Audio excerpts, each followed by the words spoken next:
Halo semuanya, kembali lagi di Nirify Education.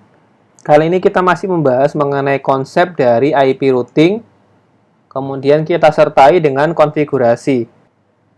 Pada bab kali ini, kita menggunakan if-ng, image yang akan kita pakai yaitu VS Layer 3, dan ada VPC juga.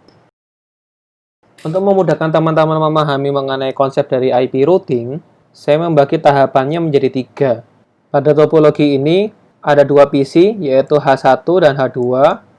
Kemudian ada router 1 dan router 2. Paket dari H1 menuju ke router 1, kemudian ke router 2, dan berakhir di H2. Ini informasi IP-nya dari PC 192.168.1.1. Ini 1.254. Ke arah antar router, yaitu 12.1, di sisi sini 12.2. Dari router 2 ke H2, 2.254, di H2-nya 2.2. Kita akan coba lihat bersama-sama apa yang terjadi pada step pertama, kemudian apa yang terjadi pada step kedua, kemudian apa yang terjadi pada step yang ketiga. Pada step yang pertama, kita akan melakukan ping dari host 1 ke arah host 2, yaitu ping ke 192.168.2.2. Kemudian kita akan cek ARP-nya seperti apa. Oke, kita coba dulu buka lab-nya. Kita masuk ke step yang pertama. Kita akan lakukan ping dari H1 ke H2. Pingnya ke 192.168.2.2. Kemudian kita cek ARP yang didapat dari H1. Kita coba langsung masuk ke host H1. Ping 192.168.2.2. Kalau VPC komennya itu ARP saja. ARP yang didapat dari H1 yaitu 50.001.001. Di mana ini adalah MAC address dari router 1 interface GI01, ya, sama IP-nya yaitu 192.168.1.254. Jadi pada H1 walaupun pingnya sudah menuju ke H2, namun ARP hanya mengenali MAC address layer 2-nya, yaitu ke arah R1. Dari lab yang sudah kita coba, kita mengetahui bahwa hasil dari ARP H1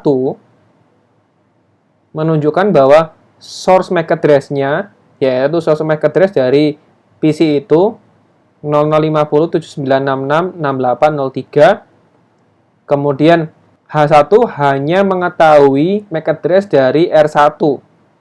Proses komunikasi pada frame Ethernet yaitu komunikasi antara MAC address. Jadi frame Ethernet, source MAC address-nya yaitu H1, destination MAC address-nya yaitu MAC address dari router 1, kemudian source IP-nya 192.168.1.1, destination IP-nya tetap di 2.2. Kemudian frame Ethernet ini masuk ke R1. Kita akan lihat apa yang sebenarnya terjadi pada R1. Pada R1 ada 2 tahapan proses dari IP routing yang perlu kita pahami. Yang pertama yaitu FCS. Penjelasan mengenai FCS sebenarnya sudah kita bahas sebelumnya. Teman-teman bisa lihat pada link di atas. Garis besarnya, FCS yaitu Error Detecting Code, di mana ketika FCS-nya itu error, maka paket akan di-drop. Ketika FCS-nya oke, maka lanjut ke inspeksi berikutnya yaitu melihat dari isi IP paket. Dalam IP paket, tahap selanjutnya yang dicek yaitu header-nya. Ketika header-nya oke, maka lanjut ke step berikutnya, yaitu pengecekan dari routing. Ketika kita masukkan comment show IP route pada R1, router akan melakukan pengecekan apakah ada routing ke arah tujuan, yaitu 192.168.2.2. Ketika ada routing ke arah segmen ini, maka paket akan dilanjutkan. Namun ketika kita cek pada SOA IP root tidak ada routing 192.168.2.2, maka paket akan di-drop. Tahap selanjutnya yaitu mengurangi time to live, di mana sebelumnya ini 255 menjadi 254. Setelah proses yang terjadi pada R1 tersebut, paket akan diteruskan dari R1 ke R2.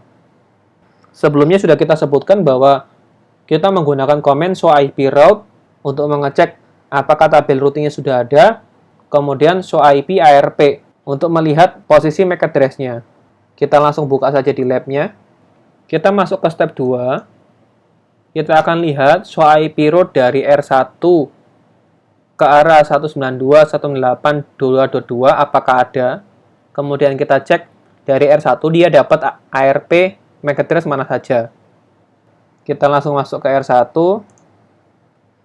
show IP route. Dari hasil IP route kita lihat 192.168.2.0/24 ini ada ya di sini. Kemudian yang directly connected ke arah segmen H1. Kemudian ini ada directly connected juga 12.0/24. Kemudian kita cek show IP ARP, show IP ARP. Pada show IP ARP ada dua MAC address, yaitu segmen dia sendiri 1254 dan 121.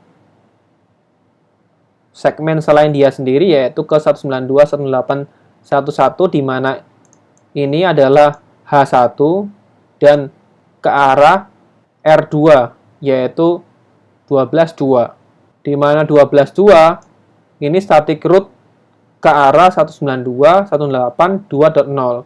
Segmen ini yaitu segmen tujuan. Artinya MAC address tujuannya yaitu 50.002.0.002.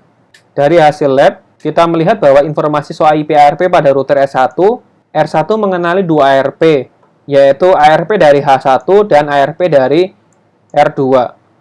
Ketika proses menuju H2, maka informasi frame Ethernet-nya, source-nya yaitu 50.001.0.002, yaitu ini, destination MAC address-nya mengarah sesuai dengan hasil show IP route, di mana 50.002.0.002. Source IP dan destination IP-nya tetap sama di 192.168.11 dan 2.2. Kemudian paket sampai di R2. Apa yang dilakukan di R2?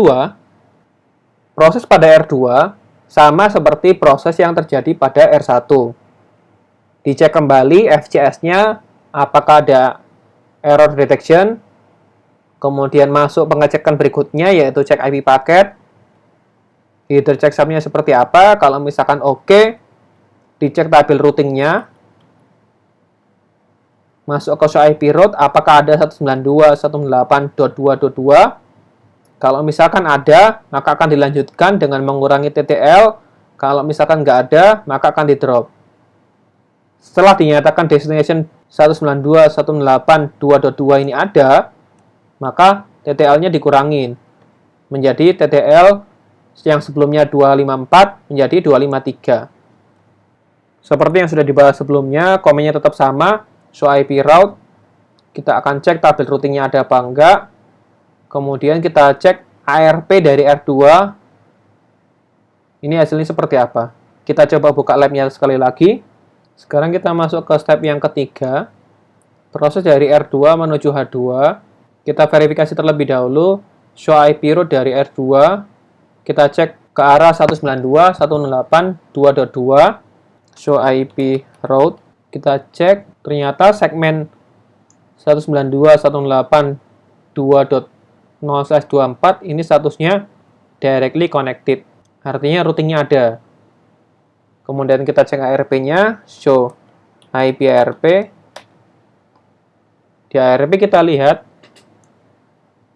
segmen dia sendiri yaitu 192.168.2.254 serta 12.2. Segmen selain dia sendiri yaitu 2.2 di mana ini adalah tujuan dan MAC address dari router 1. Oleh karena itu, MAC address tujuannya yaitu 005079666804. Setelah kita coba buka labnya, kita lihat show IP root ke arah 192.168.2.2. Ini ada. Kemudian show IP ARP dari router 2. Ini mengenali ARP dari router 1 dan H2. Maka dari itu, source MAC address-nya, karena komunikasinya yaitu layer 2 dari 5000.0002.001, destination MAC-nya yaitu ke arah destination dari finalnya, yaitu 005079666804. Source IP-nya tetap di 1.1.2.2. Pada 3 step sederhana ini, paling nggak teman-teman memahami mengenai isi dari frame Ethernet itu seperti apa. Source IP dan destination IP, misalkan dari H1 ke H2, dia nggak akan berubah dari awal sampai akhir. Namun source MAC address dan destination MAC address, dia akan mengikuti setiap proses layer 2 yang dilewati.